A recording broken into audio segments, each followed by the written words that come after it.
Hello, Summer Games Done Quick 2026 Game Submission Committee.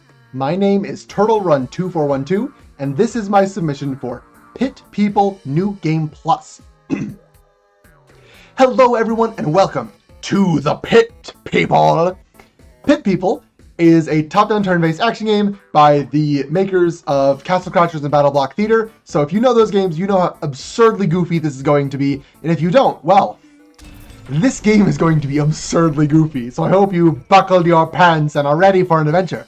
Because in New Game Plus, we've already got everything set up.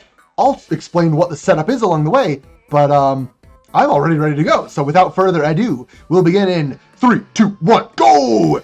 So, again, I'm allowed to do prep, which also means I'm allowed to scout the world map, which means I know exactly where we're gonna go, and I can begin to make my way down there, and boom, like 5 seconds overworld. I forgot to start my splits. It's fine. Don't worry about it, it's fine. So, Pit People. As you can see, top-down turn-based tactics. If you played Fire Emblem before, you do know the gist of, move your units, attack things, you need to kill them before they kill you. You also need to take some special objectives, like you can see the targets over this wall here, which is my current objective. But there are a couple of differences that separate this from normal games like XCOM or Fire Emblem. We'll get to them in due time. But first off, the humor, obviously. But a lot of the units in this type are really unique and different. Unfortunately, we'll have to start discussing with the humans first because they're omnipresent. They're the main story characters, and you do need to keep bringing the story characters with you, even in New Game Plus. So, Pipistrella, Horselegs, which is a random unit, because I think her name Horselegs is funny. And you go here, actually here's fine, here, go. Horselegs and Horatio are 3 humans who all have a type of weapon known as a mallet. Humans can equip a bunch of different weapons that you'll see a couple of throughout the run, but mallets, or as I like to call them, helmet smashers, are really good in the early game, specifically because the enemies of the early game like to have helmets. Like this homie, the boss, Helmetor, or his minions, the Helmetites, who wrote Helms Forever on their spaceship. Having a helmet smasher is pretty good. Specifically, Pippi also has a weapon called the Moon Masher, which is normally a side quest specific weapon that you'll only get for completing a pretty cool side quest. But New Game Plus, I've already beaten it. I already have this really, really cool, really strong weapon. And it is, as you can see, big stick. It's going to do big damage. Oh, baby. I don't know why I turned into like Elvis for that. Don't worry about it. It's fine. So, as we zoop on through, let's also talk about the other type of unit that I have. Because humans you'll see with a couple different loadouts and weapon sets throughout the run, but pixies. Pixies are always pixies. And they are always extremely good. Pixies are going to be pretty much the bread and butter of this run. Even though we have to pick up humans all the time, we'll always be carrying a pixie, even though we don't have to, just because they're so good. They deal a ton of damage. They're probably the highest damage one cost unit in the game, and they also deal AoE with that damage, so it can be very, very good at wiping out both single individuals and crowds. It's also elemental damage, which we'll get more into later once that actually becomes super relevant. Let's do you, cool. But yeah, it's elemental damage, which becomes very important later on, and they also have a really high evasion stat. They're very good at dodging things, which is great, because we generally, in the speedrun, don't play defensive. We kind of just unga our bungas all over them. So having a high evasion stat means we just naturally just dodge some things for free, and it's great. So, that is really good. Pixies' one big downside is that they have low health. But again, if they just dodge stuff, like, that's not even a downside, really, right? Like, pixies are so good. So, that's why we have 3 of them, and we've already defeated the boss, and he is trying to run away and hide on his spaceship, but we get on the wing of the spaceship. Don't ask me how this works. It just does. Pit People. This is how Pit People is. So we're going to bust in. One more thing that I would like to talk about as far as team building, and that is these crowns that you can see sort of transparently floating around Pippi. Pipistrella, the unit with the Moon Masher. With each team, you are allowed to designate one unit as your hero. This unit gains a general buff to all of its best stats. So humans, as being very versatile, gain a buff to basically everything. Let's do you. Try and bait them to come through this little corridor so we can gang up on them. So yeah, humans gain a buff to their attack, evasion, defense, and most importantly for us, their movement. So while humans normally have 3 move, Pippi with the hero buff has been elevated to 4 move, which means she is absolutely zooming. And I can position her a lot more accurately than I could with other units. Let's do you. Yeah, that'll work. Okay, so yeah, since we can position her more accurately, we can make better use of her targeting. Because if you have played, Fire Emblem XCOM before, usually you get to pick your unit, have them move, and then choose who they attack, and then do the next with your next unit, and all of them, take their turn in order. That is not at all how Pit People works. So no, you go here, you stay. Okay, great. So with Pit People, targeting is random. It is based on proximity. So if a unit is next to only one valid target, like for example, all 3 of my melee humans here are next to one valid target. They're all going to attack Helmetor. But if a unit is next to 2 valid targets, if a melee unit was in that space, it has a 50% chance to attack Helmetor and a 50% chance to attack the other homie, who we don't actually need to kill, and therefore we're going to try and ignore to the best of our ability. You start running around. No. Yeah, okay. So the real meat and potatoes of Pit People speedrunning is positioning your units as best as possible so we can target only the unit you want to kill, which in this case was Helmetor, the big boss, who we do in fact kill nice and quickly. Yeah, look at me go. We is going. That is the end of chapter 1. We'll jump out of the spaceship before it crashes. There's some other stuff that happens, but hey, look, gold split. That's pretty cool. And we will already go swap our team. We'll do this between almost every map because each team will have a different specialty for each different map. This is really the power of New Game Plus. One of them actually, because we can sort of like form the best team to counter whatever the map is giving us, and it lets us do so many shenanigans. It's great. The other thing is that we have Nitro. You have a limited amount of money, and Nitro costs money. Where's the bridge over to Cupcake Land? There's a bridge. Okay. So yeah, with your Nitro, you have a limited amount of it in New Game Normal in any percent because you're just limited by money. But not in New Game Plus, so you can just blitz across the map. It is beautiful. So, Chapter 2, we have arrived. And while I read the silly, randomly generated cupcake names, let me tell you a little bit about this game's story. So, Horatio, the guy with the curly twirly mustache, is the main character of this story. In the intro, his son Hansel is kidnapped by a giant space bear. A cupcake named Hungry is pretty funny. I like that one. So, his son Hansel is kidnapped by a giant space bear. We are trying to go to space in order to rescue our son Hansel from the giant space bear.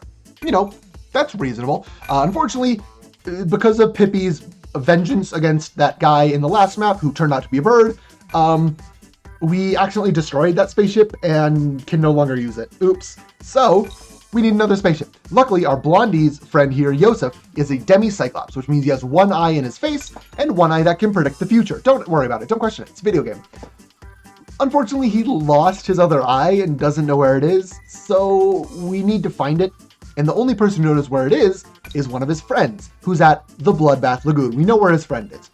But the only way to get into the Bloodbath Lagoon is with a golden ticket, and the last golden ticket was snatched up by this guy, Jerkomedes. And so we asked him, hey man, what can we do for you to give us back the golden ticket? And he's like, I don't know. Maybe murder a bunch of old people cupcakes in this old people cupcake retirement home. And so that's what we're doing. We are doing a very good job of that because once we murder, wink, all of these cupcakes, we're going to get the golden tickets. We can go to the Bloodbath Lagoons. We can find Yosef's friends. We can find Yosef's eyes. We can get to his spaceships. We can go to space and fight the giant space bear in order to save Horatio's son Hansel from the giant space bear. I hope you got all of that because that will be on the test at the end of the run. So yeah, cupcakes in this game are the pacifist healer race. They don't deal any damage. So this is supposed to be like a race against the clock in order to kill all of them. But you can just ignore them. It's way, way faster, and we don't have to murder any precious little cupcakes. We can just drop them on the floor once I am done using them for my explanation. It's okay. He's safe on the floor. I cleaned my floor of germs. 30-second rule. It's gonna be longer than 30 seconds just sitting on my floor, but like, who cares? So that's chapter 2. The easiest chapter in the game because, again, it has a gimmick to complete it, and we just abuse that gimmick. So, we now move into chapter 3, Bloodbath Lagoon.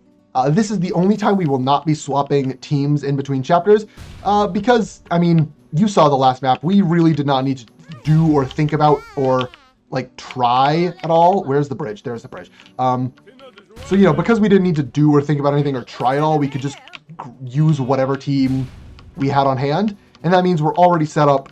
We already equipped the team for the Bloodbath Lagoon. So I'm going to destroy as many enemies as I can along the way using Nitro. And here we are now. Chapter 3 of the Bloodbath Lagoon. This is where the RNG in this game starts to kick it up a notch. So first, enemy spawn. Okay. On almost every map, the number of enemies that spawn is random. On this map, you can start with between 2 and 5. That's a big difference, right? So we got 3, which is better than the average. We will absolutely take it. Where's my kobold? No, there we go. Okay, I sort of lost track of my units because you might notice I have more. We'll talk about that in a sec. Because the other main RNG that I really need to talk about ASAP is the cannons. So, like I cannot choose where I attack, I also do not get to choose where things like cannons will shoot. They just happen. And that is the same with the enemy's cannons. The enemy also can't choose to attack. So what we're really hoping to do is this, where when a cannon hits someone directly, it knocks them back. So if you are... this is a bit unfortunate here, I'll be real. You stand here. Yeah. Okay. So since they are attacking 2 of my cannons, I can't stand on these because if I did, I would get knocked back and we would just take damage for no reason. So the fact that they accidentally targeted both of my top cannons is kind of bad, but hopefully we will knock them off their cannons with this shot here. Fingers crossed. Or we'll miss. Okay, yeah, that's Pit People RNG. Sometimes it just happens and you just gotta play it where it lies. So, you stand your ground, buddy. Good job. So we have 2 cannons this turn, and you just hope you can fire as many cannons as possible. One of the things that will help with us firing as many cannons is these 2 homies here, Gunther and Jamie. This is a unit type called a Kobold. Kobolds have a couple of properties that make them really nice for this chapter. Firstly, there are 2 of them, so they can stand on 2 cannons. You get 2 Kobolds for the price of 1, basically. We hit Leviathan there, the main boss, with a cannon shot preemptively, which is really, really nice. No, you stay there. You stay there. You go up. There we go. So yeah, since you get 2 of them, I can have these 2 stand on the back 2 cannons, have all my other units get ready to, as soon as possible, charge the enemy vessel, which might happen this turn if I get all 3 of these cannons off. Which would be nice. Come on, game. Give it to me. But the other thing, Kobolds have 4 movement. So humans and pixies both have base 3. Kobolds have base 4. So they are zoomy little fellas.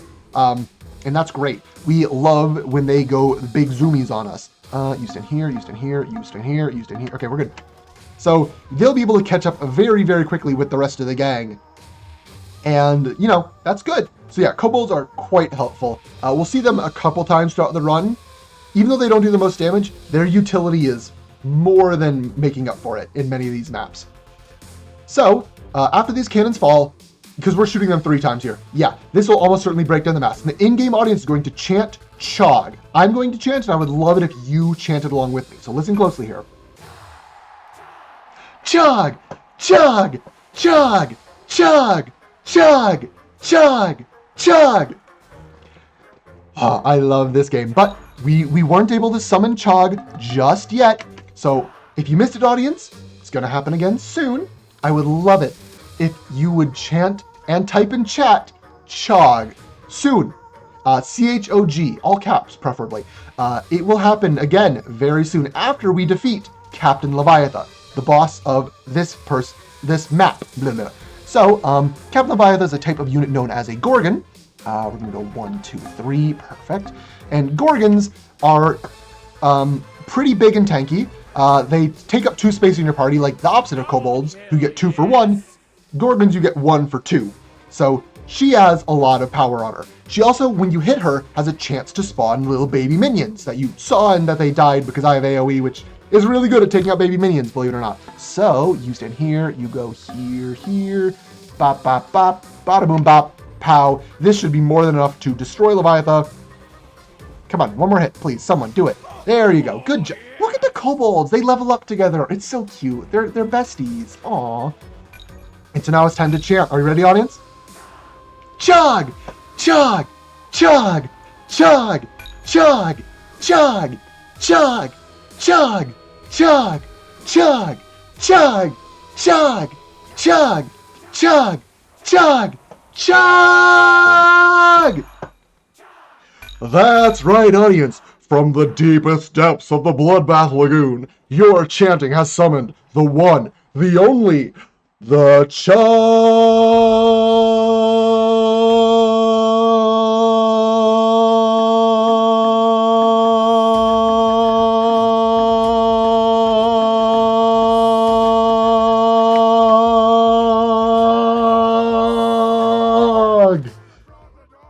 Yeah, CHOG's pretty cool. I'm normal about this game.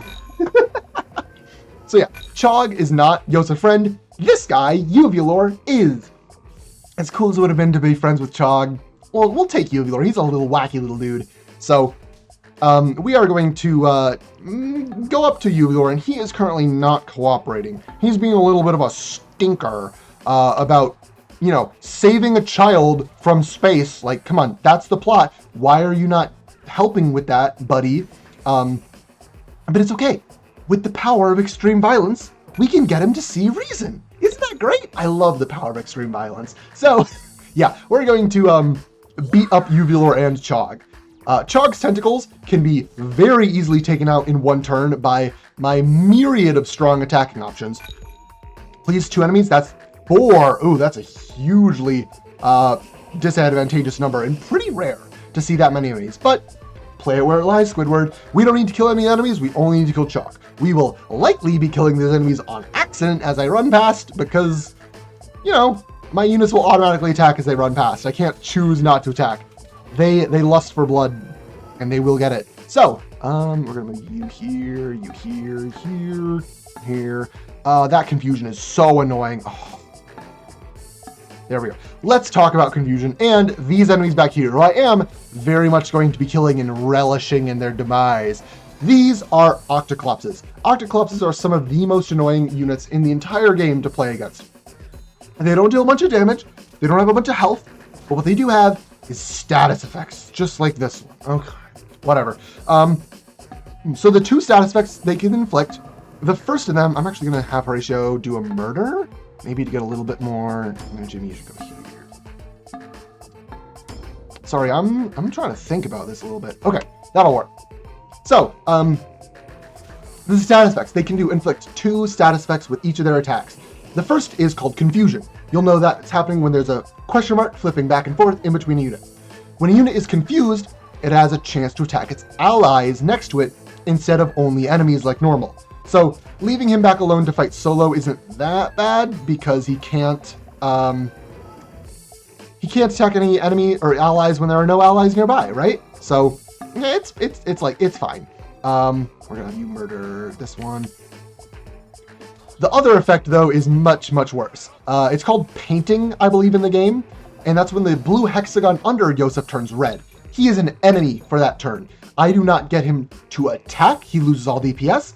If he had any utility, that would also be fully lost. And most importantly for the speedrun, he loses all movement. So it's really, really bad to get stunned or painted or anything that makes you fully lose a turn. Another 4 enemy spawn. This is the worst enemy look I have ever had on Chapter 3. It's fine. Don't worry. We'll play it where it lies, and we will get through this because we are already on to the CHOG smacking phase. So, in order to get Uvulor to, you know, come out and away from CHOG, we need to smack CHOG on his big, meaty jowls in order to make him go bleh and show Uvulor to us. When that happens, we have 1 turn to try and attack Uvulor and deal as much damage to him as possible. After that, he will right back into CHOG's mouth, and we will have to do it all over again. Ideally, in New Game Plus, you want to 2-cycle CHOG.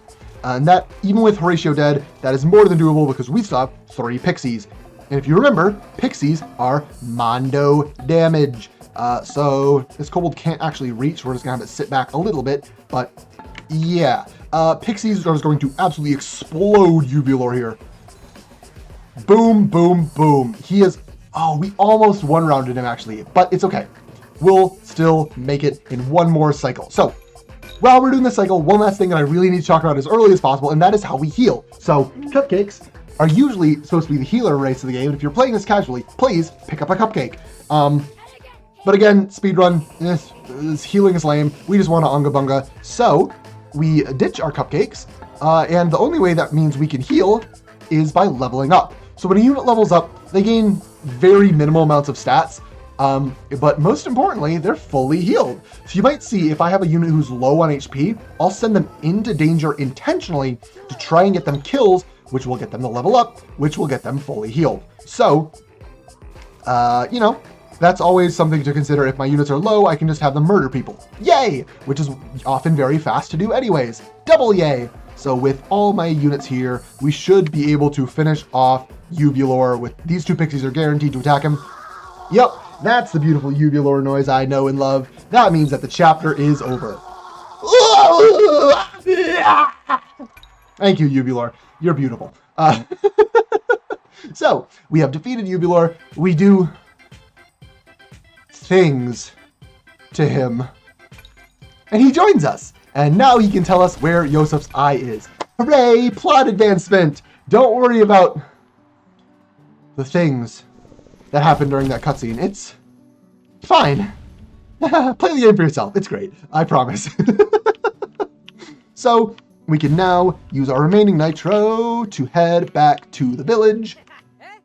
Where's the bridge? Oh my goodness, it's so far south. Whatever, it's fine. Ooh, money on that. I don't have any more nitro, so we are going to have to slow walk. Actually need to walk past you, but it's fine.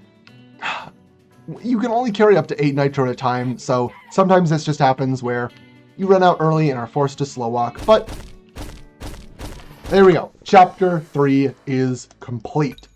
So we are solidly into the mid game by now. As hey, look, it's Uvulor. He is Yosef's parasite right now. Don't worry about how we got there. Play the game for yourself again. We'll switch to the 3rd team, and we'll get into our next chapter. Fill up on nitro, beautiful, and we're off to the races. Chapter 4 always spawns in the top left of the map because the location where we need to go is Mount Olympus. And I don't know why the devs just put Mount Olympus in the same place on all 5 maps. It's really convenient for speedrunning though, so I'm not going to complain. Here is Mount Olympus with the Rainbow Bridge to take us there, and we're just going to cross the Rainbow Bridge, and now it's gone. Hi, Jerkomedes! Remember this guy? He's a jerk and a wizard, and he's borrowing the Rainbow Bridge for some nefarious reason. So we ask him again, hey, what can we do in order to get the Rainbow Bridge back? And he's like, I think you should bring me an orphan. And luckily for us, Randall's Discount Orphanisms is just on down the road. Come on by for all your orphan needs. Don't look at the roof of the building. It's gone and I can't actually scroll back up to see it once the match starts. But it's okay. There's a 50% off, 2 for the price of 1 deal on orphans. That's amazing. All your orphan needs will be solved with Randall's Discount Orphanisms. This chapter is the funniest. It's so good. Please play this game. Yeah, the orphans, we sort of get into like a verbal sparring match with them. We call them ugly, and they get angry. They get very angry at us, which, I mean, fair. We call them ugly. You stay. Okay. So we're going to try and lure them into us and go ham on them. They have a couple of different unit types, like mushrooms, which deal AoE poison damage, and they're a little annoying. Poison damage is always annoying, but it's not like a debilitating status effect, so it's mostly fine. No archer to go after, so I'm going to do you,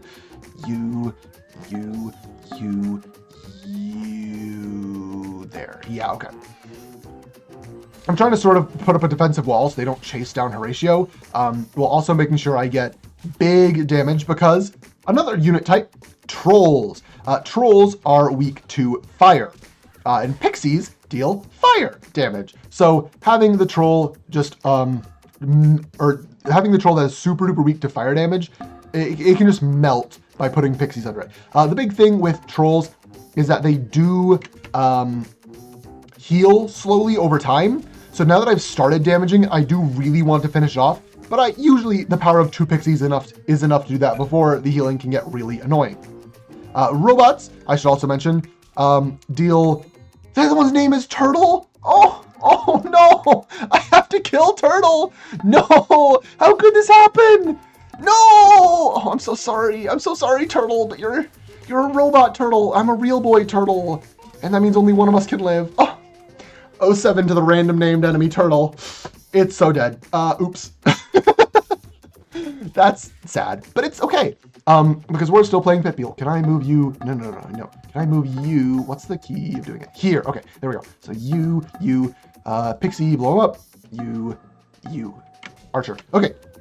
So, Vampiress. Let's talk quick about the Vampiress, because she is my unit for this map, and she is very, very good at killing things. This is one of the chapters where we need to kill the most enemies. In fact, I think it is the chapter where we need to kill the most enemies. So, Vampiress deals bonus damage to enemies who are at low health. When you see them in this little bleeding state, that means Vampiress is getting the bonus damage on them. She also heals when she hits enemies, so Vampiress is very, very good for picking off enemies quickly. So that is what we are going to be trying to do with her. We're going to leave the mushroom alive one more turn. My mushroom's on the floor. I'll pick it up in a sec because... There we go. Mushroom gone. Goodbye, friend. We probably won't see another one throughout the entire run, so bye-bye. It's a little mushroom. It's a good plushie. Hey, look, Cornelius Happy Days, the young, plucky, lovable orphan, as opposed to all the other ones which not only tried to attack us, but also the dialogue of them. One of the things that they say is, I chose the orphan life, which, yeah, no, that is a sentence that you can say in the English language. Yep. So we are going to bring Jerkmedes, Cornelius, the plucky young lovable orphan who didn't choose the orphan life, and they'll be besties, they'll be friends. It's heartwarming, hooray! Surely nothing bad will happen now that we're on a battle map at all whatsoever.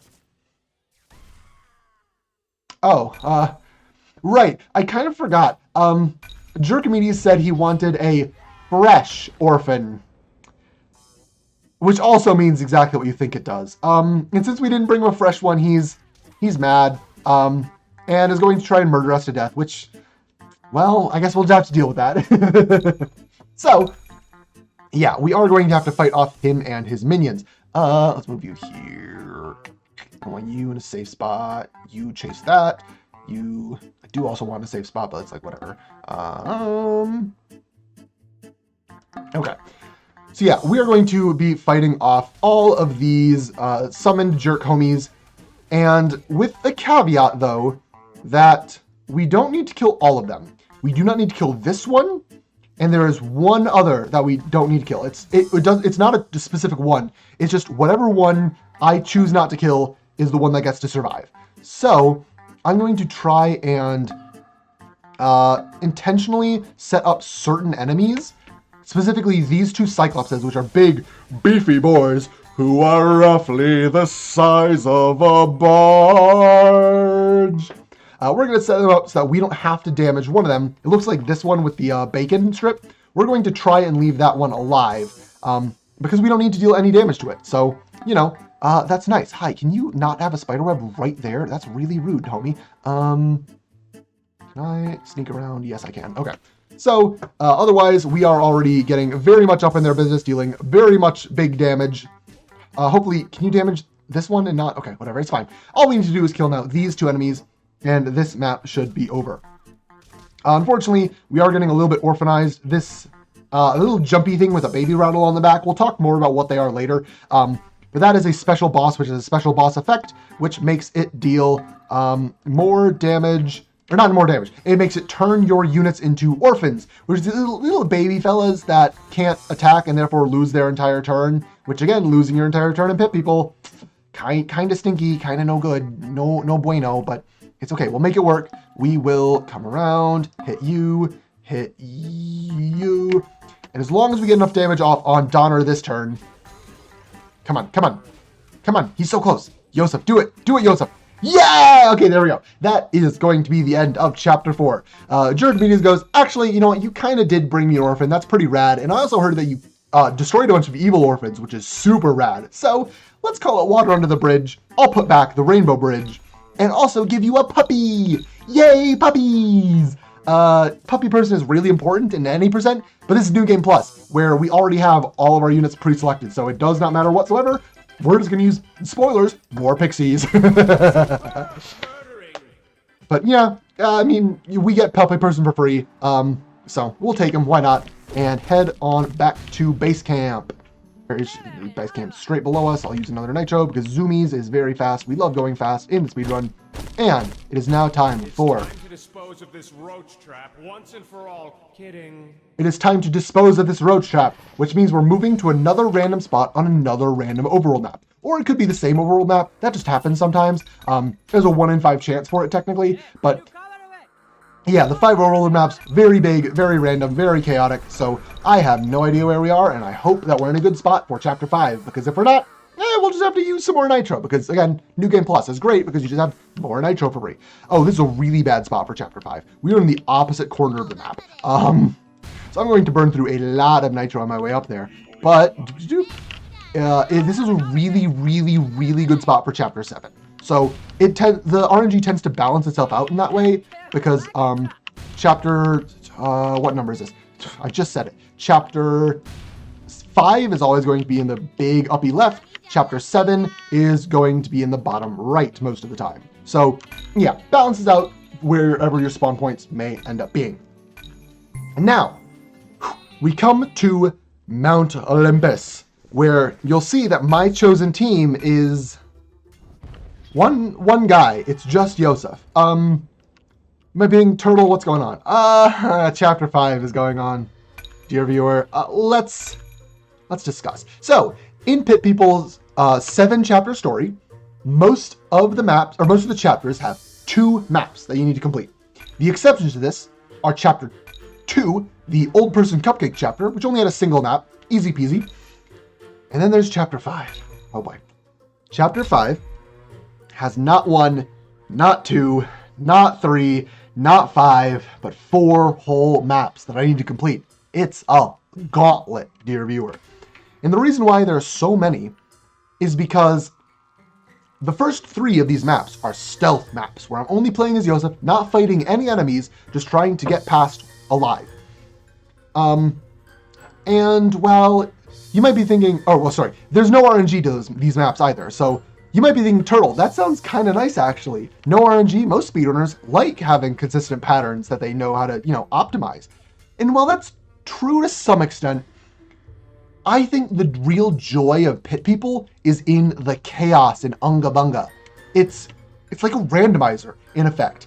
You have to, change your decision-making on the fly, change your routing, figure out new targets all the time. It's so interesting. I love it. And unfortunately, in the speedrun, these 3 maps are extremely deterministic, so I'm going to play through them the same way that I have hundreds of times before, and will hundreds of times more, because this game is still great. But this is a great time. Hypothetical marathon host, please take it away. You have about 1.5 minutes to say some words until Yosef gets hit with a laser. And I'm going to rest my voice, so yeah!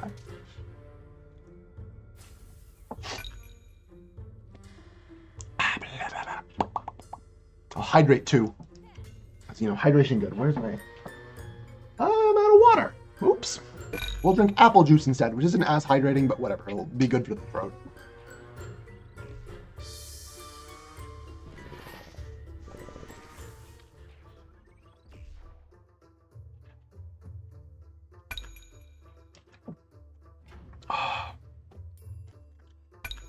I live alone. I'm allowed to drink apple juice straight out of the bottle.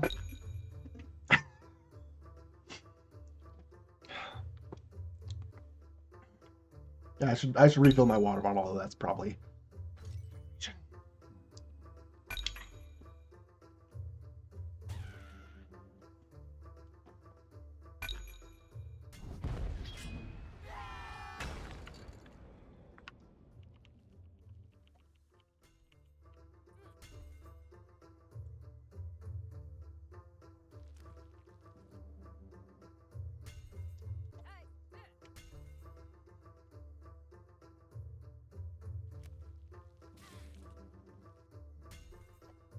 Oh no, Yosef took damage from a laser. Don't worry, you'll fully heal in between every single map of this chapter. So that damage that we took doesn't matter. What does matter, at least, is that we picked up this key in map 1, because that opens this cell door right here, which leads us to Yoked the Gnome, because gnomes have the ability to yeet, and this one has a supercharge, a Yoked yeet. Yeet!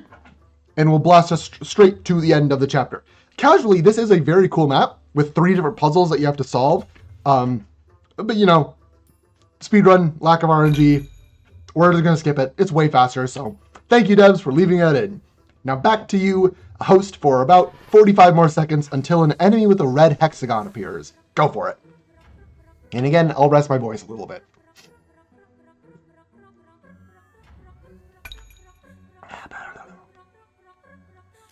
My mouth sort of tastes like apple juice now. My saliva still does. It's like,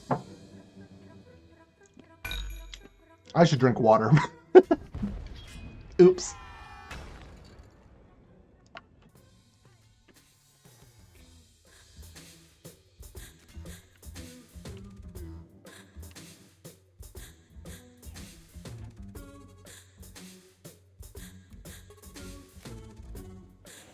Oh look, an enemy with a red hexagon! This is the one and only source of RNG in all the stealth chapters. This is Hall Minotaur. Hall Minotaur is a Cyclops, one of those roughly the size of a barge boys, and they have a chance to knock you back. It's like 10%, maybe a little lower. We didn't get it here. That's great. If he does, you have to just restart the map, which loses like a minute, but like, it's just a minute, no biggie. Luckily, he didn't do it, so you can just run on right past him. You don't have to do any like baiting him, luring him around the room while also dodging the lasers. You just get to skip it. Hooray, speedrun. So now, we get Yosef's eye in a cutscene, and then we get into my favorite chapter in the entire run. I love 5-4. It is so worth going through the stealth chapters in order to get this just chef's kiss beauty of a chapter. So there's so much going on that makes this all the Unga Bunga chaos that I was talking about earlier. First off, the jump pads. So if you end your turn on a launch pad, they'll yeet you to the far quadrant of the room. It's a random space, but it lets slow units like Cyclopses, which have a base 2 movement, catch up really quickly. It's super nice. Secondly, this event, the wind. It plays every 3 turns and knocks back all units a random distance, a random direction, and basically what it means is that I'm having to rethink on the fly with a new plan every couple of turns. Those 2 just played tennis with a man? Oh my goodness. Poor guy just got literally knocked back twice between the 2 of them. That is brutal. You do this, you do this. That's absurdly brutal. The wind. Every 3 turns, it'll knock back my units and sort of make me have to rethink what my plan is, which is really fun. Again, the randomizer, chaos, Unga Bunga aspect of this game is what makes it so enjoyable for me. Lastly, the objective. So you can see all my units have this little icon above their heads. We are looking to jump out of this pit in the floor because the gate up here is closed. So we need parachutes. Luckily, OSHA mandates that all employees working in an arena with this open pit floor thing must at all times carry a parachute on their backs. In addition, all units must drop their parachute when killed so that the person who killed them can pick it up. And with that very convenient OSHA mandate, we can just kill 4 units for our 4 homies and we'll be ready to jump. So we've already killed 4 units. I just need Hall Minotaur up here to pick up his parachute, because yes, that is actually Hall Minotaur. I just gave him a different head because I think it's funny that he's a little baby. Oh, the wind is, nope, not wind. We're gonna get reinforcements. Those are really fast reinforcements. Wow. It's because we are so low on enemies. The game goes, oh, you need more things to kill so you can get more parachutes. But oh, he didn't have the parachute. Pixie needs a parachute. I just forgot who needs what. That's on me a little bit, but it's okay. Pixie has 4 movement. Pixie can absolutely yeet up there at the speed of sound Sonic. So you fight someone, why not? You get the parachute, and you try and get the hell out of Dodge, because I do want Yosef to be alive for the one last thing that happens once you get all 4 parachutes. And that is, the gate fully opens, all the clouds are gone, And a giant floating baby head appears. Hooray! We love giant floating baby heads. This is Marshall. He's the final guard, and he is going to try and stop us. So we're obviously extremely strong, and we're going to beat the crap out of him with my Pixie, with Helminitar, with Helmitor, who has a weapon called the Alpacalypse, because Alpacalypse, game is good, which is an explosive, like it's a nuke, you can see it. It's an explosive melee weapon that deals so much AoE damage. It's great. So yeah, with all of our absurd damage, we just delete Marshall from existence. His head is no longer in the way. We can jump through. We all have our parachutes. And that is Chapter 5 complete. It is now just about time to get to the end game. And that means Chapter 6. So, I spawned near the honey. So, I think this is a really good spawn for Chapter 6 as well, if I remember correctly. I think Sunny Butts should be right to my left. Right to my left, see what I did there? On accident. Where's Sunny Butts? Yeah, right to my left. Oh, look at me, knowing things about the video game that I play a bunch. Who would believe it? So, Yosef's other eye that we got, here's a little story update. Yosef's other eye has told us that the person who has a spaceship is, hey look, Jerkomedes. He has a spaceship all this time. So he is taking a nice, relaxing spa day. He's staying so hydrated. And he tells all of his minions, don't let anyone disturb me. Not even that handsome fella Horatio. But we need spaceship to save Sun. We're good guys. We need to save Sun. We're gonna disturb his spa day. There we go. Stay. I'm sorry, but like, we need to. So we're going to send Special Agent Leon here, Leon Kennedy, the Pixie, on a secret mission into the depths of. I mean, Spain is actually canon in this game. Believe it or not, Spain is. One of your main units is from Spain in like a Spanish conquistador with like the flag of Spain. But no, Leon is headed not into the depths of Spain, but into the depths of this spa, where an evil overlord awaits. Because yeah, Jerkomedes is very much evil, very much an overlord, but since we snuck up on him, he is going to blow up all of his minions because he's disappointed in them, again, like an evil overlord would do. You can fight them if you knock over any of the vases in the foreground, but that's slow. We're not going to do that. We're just going to sneak on through, and now it's time for a 1v1 duel. Leon versus Jerkomedes.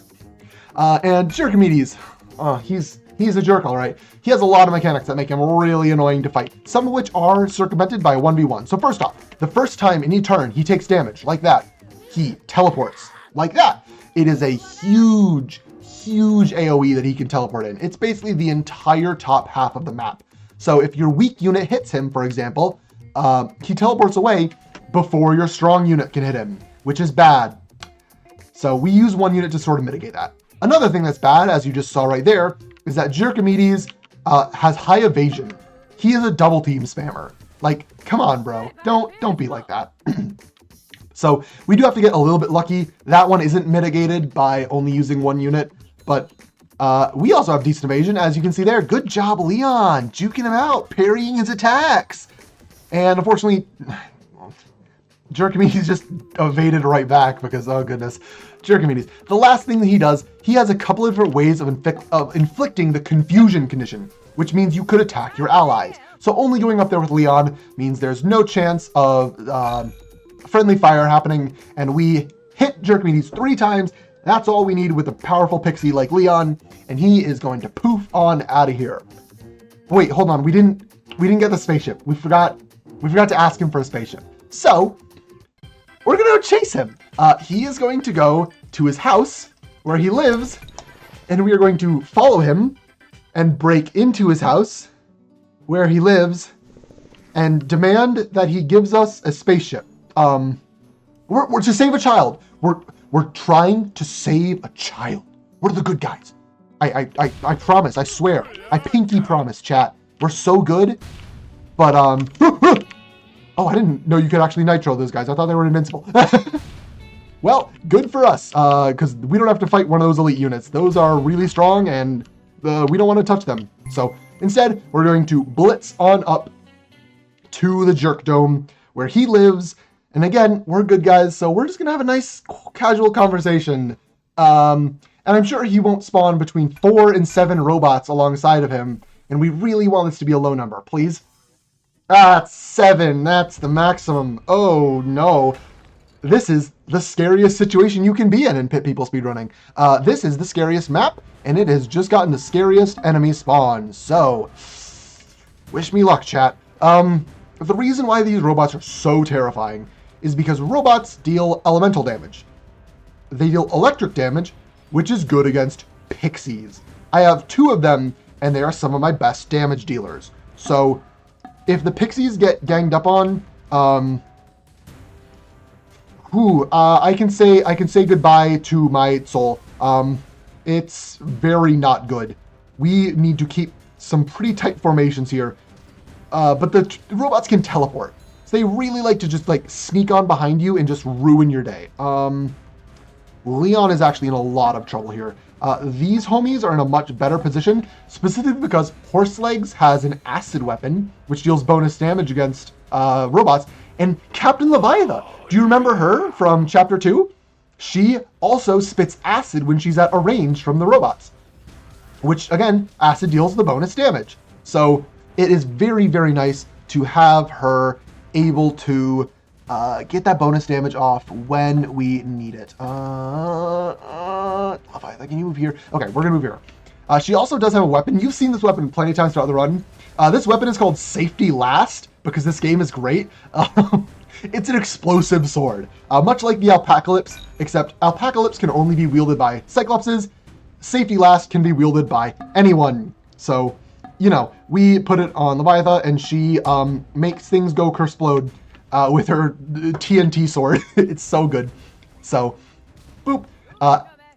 You'll notice that the robots teleported away. The sort of flow of this fight is that Jerkamedes will spawn in with a random number of enemies. You either need to destroy half of the enemies, rounded down, or you need to get Jerkamedes to half health.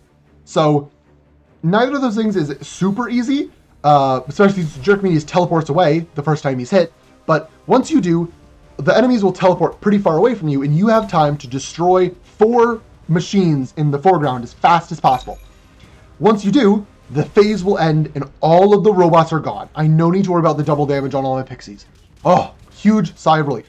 This pixie is bleeding, which is not great, but again, it can get kills in order to level up, and pixies are quite good at getting kills because they blow stuff up really good. So we are going to sort of form a defensive line back here, hopefully take out this homie right away, and maybe get a bit of extra damage on Jerkamedes.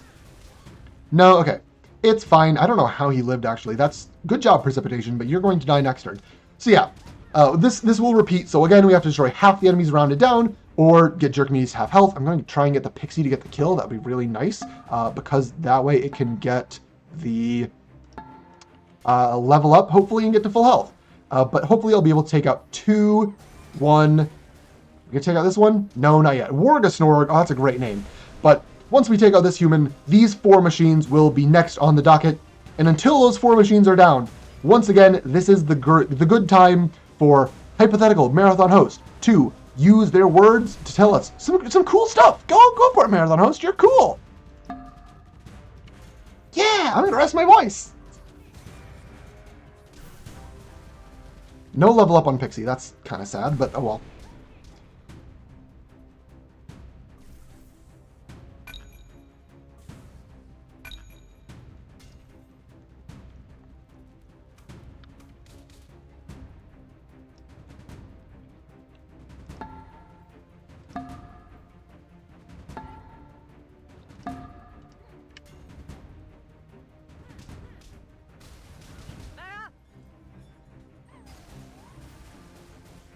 This machine lived? That's so sad.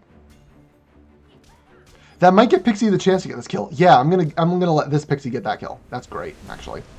You go here, you get the machine for sure. Everyone else kind of start moving down because I'm gonna prep for the next phase. There's the level up! Yes! Oh, that's great. So now that Pixie's at full health, of course my other Pixie is now bleeding, but it's okay because we are on to the final phase. Well, the first phase was scary because of all the robots and the effective damage. Second phase was humans. Whatever. Third phase is once again scary because of the types of units that spawn in. No enemy pixies, which is really nice, actually. Can you not be rude like that? Thank you, homies. Bye. So we're actually going to probably sacrifice the pixie here, because if I do, I get something really cool, because I am goated with the sauce. So we're going to have you over here, you come over here. If this all works out, okay, it's not going to work out. We unfortunately missed our intended targets, but yeah, pixie's going to be a sacrifice fly at this point, because we're so close to being done. The Cyclopses, again, these big, roughly the size of a barge homies will show up, as well as sometimes pixies, not in this case though, and this is a mascot. Mascots are buff units. So they will buff enemies near them so that the enemies get stronger, which is obviously pretty bad when you're dealing with already strong units like Cyclopses and what was I going to say? I was going to say something. Cyclopses and fairies is the other one. Right, pixies. So you also will get these trolls, which spawn in once every 3 turns. And in the meantime, they're sitting off screen somewhere where you can't deal damage to them, and they are healing. Because they, again, have the slow regeneration over time. So they will be healing themselves constantly while you can do nothing but, like, sit and watch and be sad. Or you can't even watch. You just can sit and be sad. So, did the pixie just kill itself? Dude, really? Okay. It missed with its attack, and then the AoE of the attack hit itself. That is extremely rare and extremely rude. So, hopefully we'll be able to destroy the mascot here. When mascots are destroyed, okay, we hit jerk meaties, I guess. This is, all the RNG is sort of starting to go awry, but trolling time, of course. We can do that to make it almost certainly work. Okay.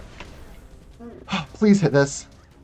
There we go. When a mascot dies, it explodes violently and does a bunch of damage all around it. So that's why I was really trying to have the pixies kill it, because the pixies are always ranged attackers.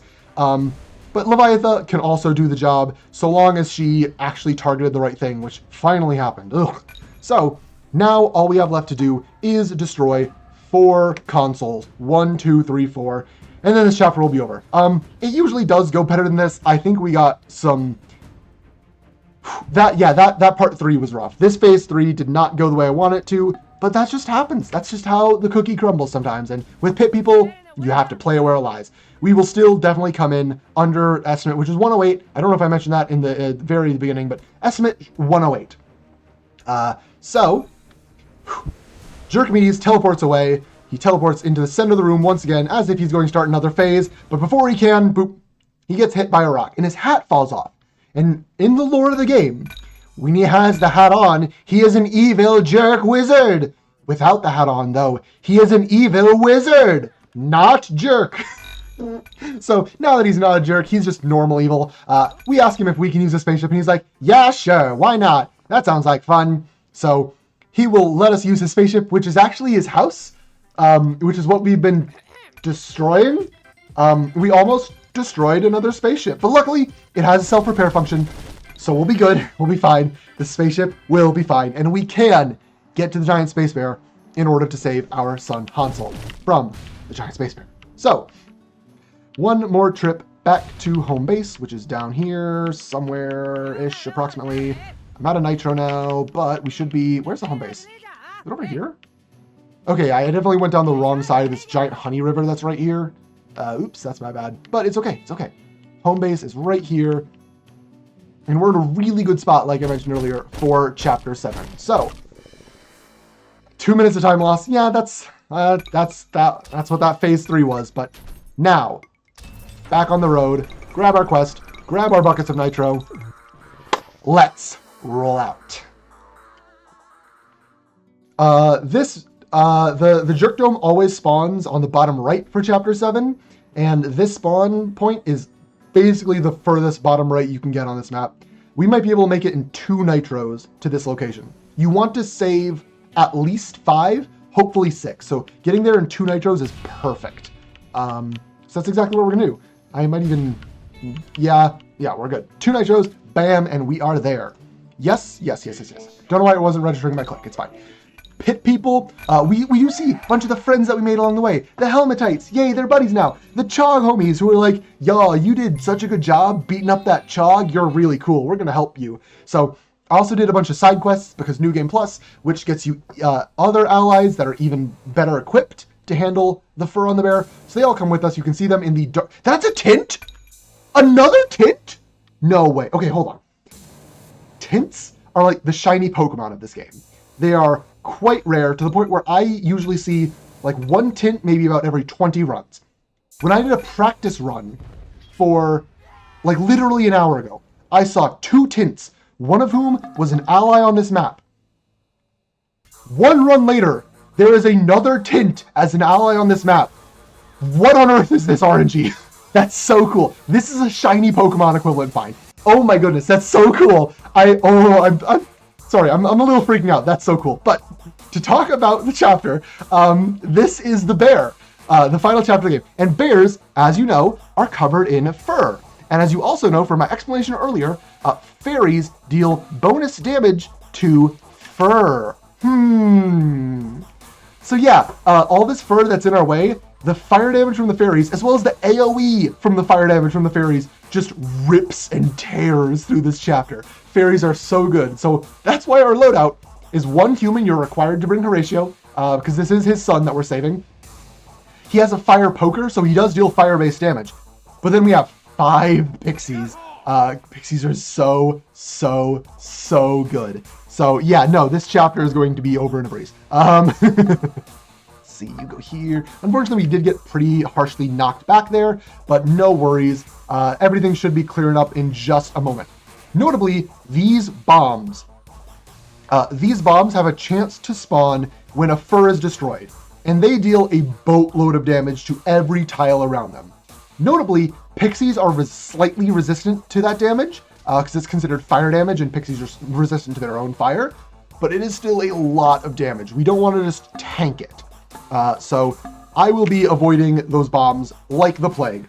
The fire and the bear traps, those are totally fine. Our pixies fly over them, but for Horatio, who takes damage from them, it's not a ton of damage. He will certainly be able to tank some bear traps and some fire and come out the top just a-okay.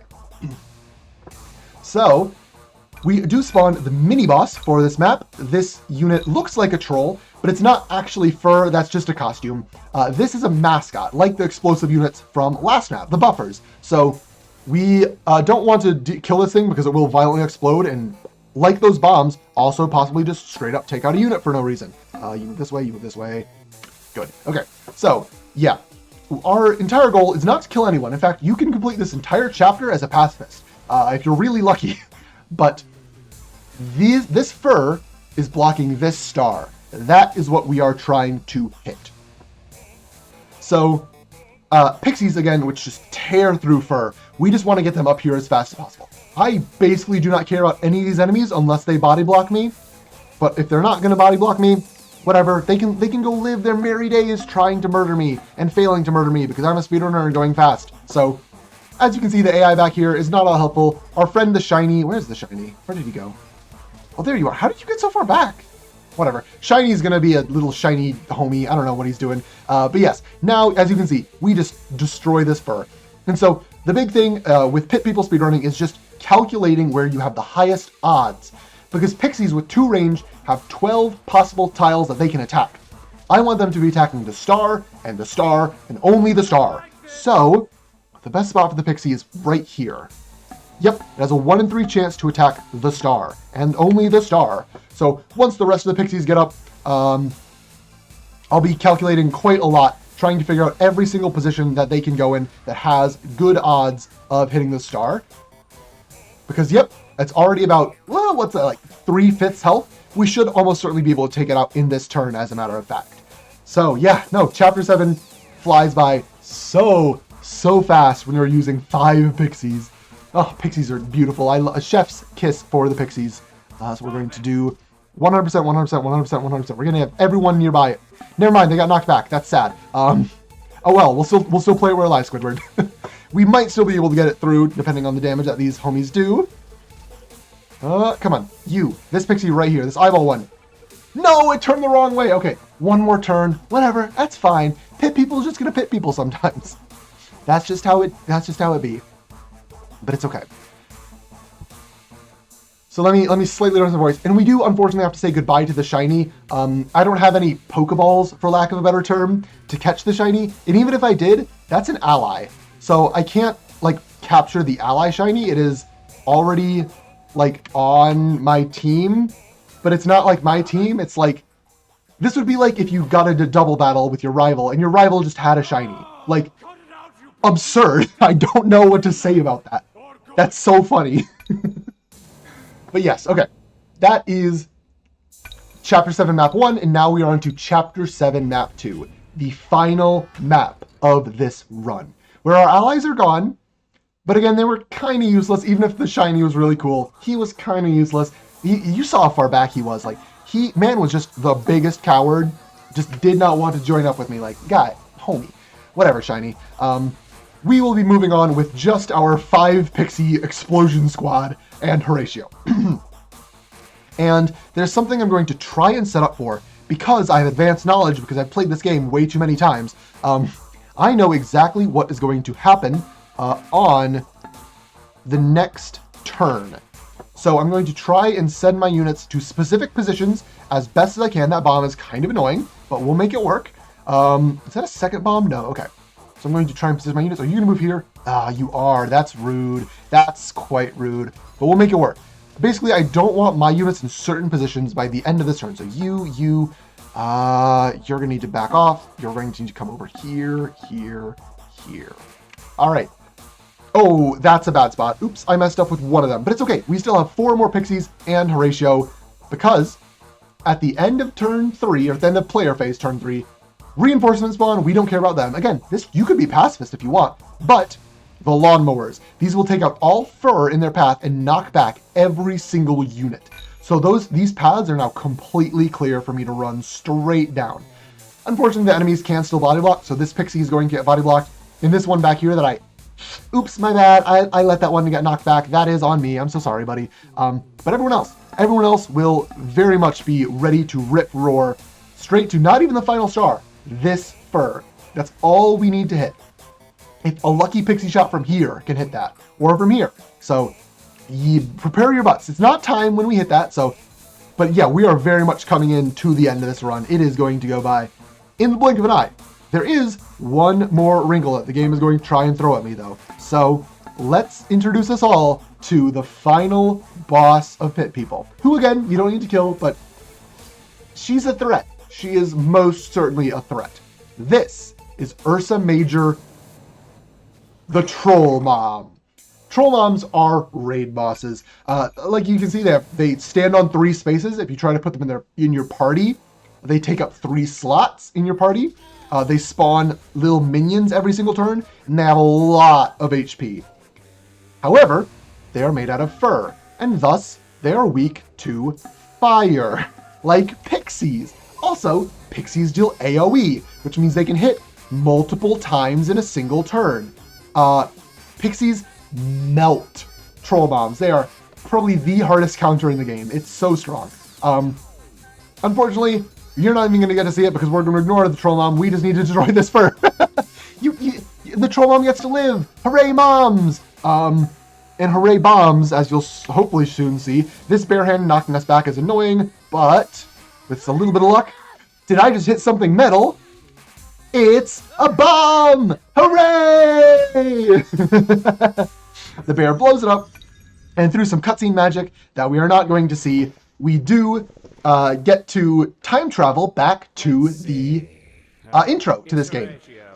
Which, I mean, time travel's cool, and now that our son is with us because he hasn't been kidnapped yet, we can just be like, hey son, let's not be here, let's not get kidnapped, and then everyone will be happy, and it'll be great. And then we can go to all of our friends, like Pippi, whose father was killed in the prologue. We can just be like, hey, your dad's about to die, let's save him, let's do it, it's great.